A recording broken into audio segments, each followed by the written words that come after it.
Hi there, this is Chinkitan, also known as Mr. Chink Positive.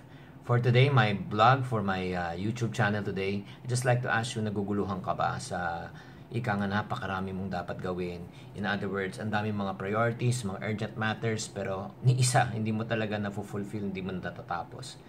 May mga bagay ka bang gustong ma-achieve, pero dahil nga sa sobrang sabog ang iyong mga ika nga iniisip mo, hindi mo talaga nagagawa. Well, based on observation, right now, if you are having a hard time fulfilling your task at na-overwhelm ka, chances are you are full of distraction and kulang ka sa focus.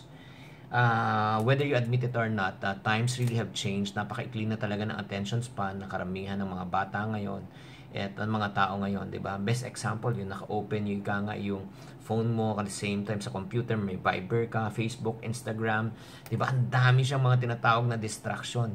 Di ba? May ginagawa ka, biglang may mag-signal sa'yo, may magpa-pop up, tapos you would stop and then take a look at it without you knowing na uubos na yung oras mo sa kaka-surf at kaka-check ng mga Facebook messages mo.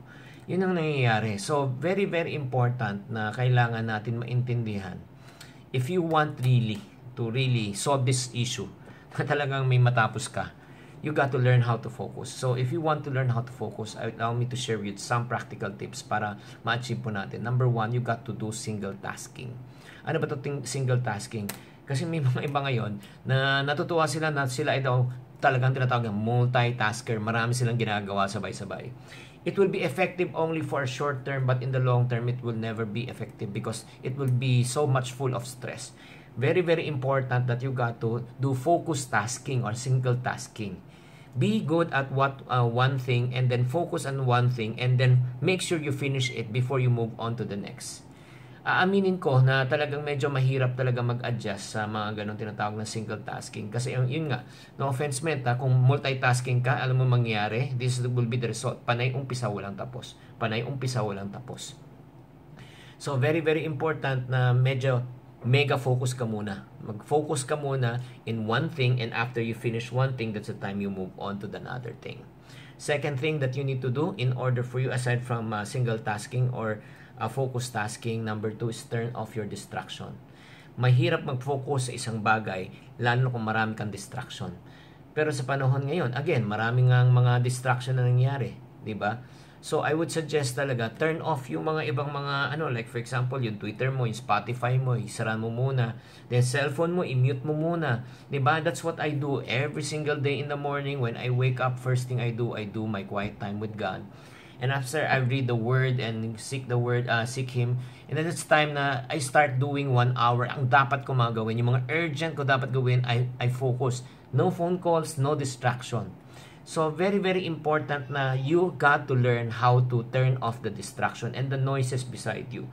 Whether you like it or not, madaming tumatawag sa'yo, maraming nagte-text sa'yo, maraming nagva-viber sa'yo, pero karamihan yan, hindi yan para sa benefit mo, pero para yan sa benefit niya, para sa benefit nila. So, it doesn't really add to your output for the day.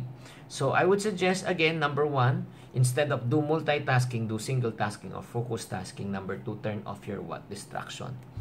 So, huwag ka mag-alala, kapatid. Hindi mo ikakabawas ang pagkatao mo pagka hindi mo ma-check agad lahat ng emails mo, mga messages mo sa cellphone, sa computer. But accomplishing one thing at a time, being focused at one thing at a time, being good at one thing at a time, and removing off our distractions in life would really help us a lot. So, question, hirap na hirap ka bang mag-focus sa buhay? Why don't you try again focus tasking or single tasking for the meantime? And number 2, cut off your distraction. Give yourself 1 hour lang, full attention, na wala kang distraction, and see how your life and your output and productivity will improve. I hope that you learned from this short lesson on how to be focused in what you're doing. And not only that, I would like to invite you to encourage you to please subscribe to my Facebook account, Twitter account, Instagram account. Go to Chinkitan. And if you have a Viber account, please visit my Viber account and also subscribe on my Viber account. Just go to public chat, type Chinkitan, and also subscribe to this YouTube channel. This is Chinkitan saying, to every problem, there's always a solution. If you're not part of the solution, you're part of the problem. Always, Chink Positive.